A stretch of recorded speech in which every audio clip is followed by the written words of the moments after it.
Students, today I am going to discuss the exercise 4.8. See the first question. Complete the following. To divide by 4 by 5, you can multiply by what? Children, as we know that division by any fraction is same as multiplication by the multiplicative inverse of that fraction. And the multiplicative inverse of 4 by 5 is 5 by 4, right? Hence, the answer is 5 by 4. To divide by 4 by 5, you can multiply by 5 by 4.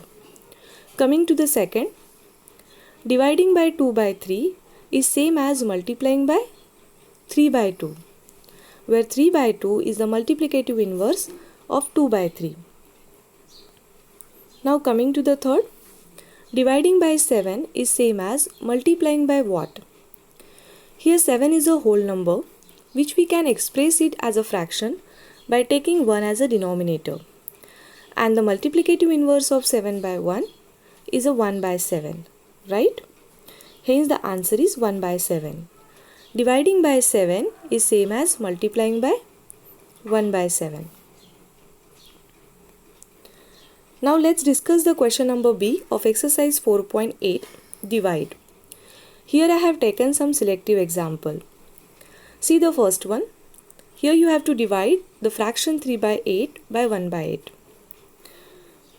Now while dividing the fraction by fraction, first we take the multiplicative inverse of the divisor. Here 3 by 8 is the dividend and 1 by 8 is the divisor. Then what will be the multiplicative inverse of 1 by 8? Yes, it's a 8 by 1, right? Then in the next step we multiply the dividend and the multiplicative inverse of the divisor. So here you can see I have multiplied 3 by 8 and 8 by 1. Now 8 in the numerator is getting cancelled with the 8 in the denominator, right? So we left with 3 in the numerator and 1 in the denominator. It's 3 by 1 and 3 by 1 is same as 3.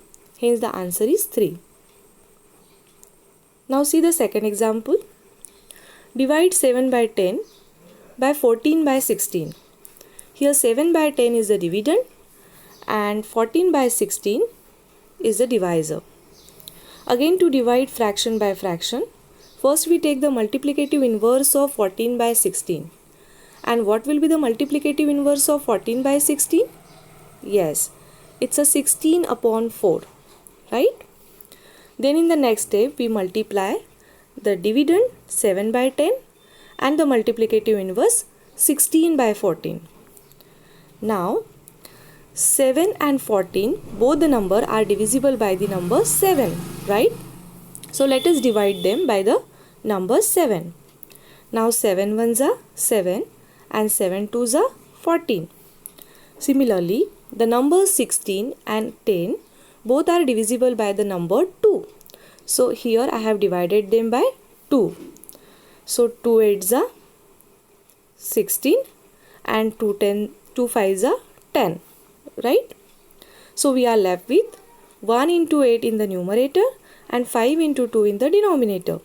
Now 8 ones are 8 and 5 twos are 10. So here the fraction is 8 upon 10.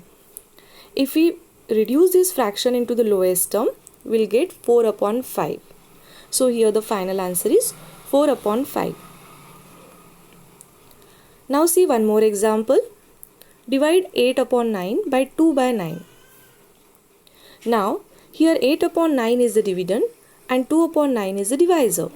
So let us take the multiplicative inverse of the divisor. What will be the multiplicative inverse of 2 by 9? Right, it's a 9 by 2. Now in the second step we multiply the dividend 8 upon 9 and the multiplicative inverse of 2 by 9, which is 9 by 2, right? Now here 9 in the numerator is getting cancelled with the 9 in the denominator, right? The number 8 and 2 are also divisible by the number 2.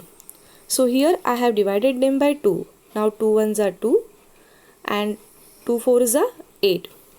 So we are left with 4 upon 1 and 4 upon 1 is same as 4. So the answer is 4.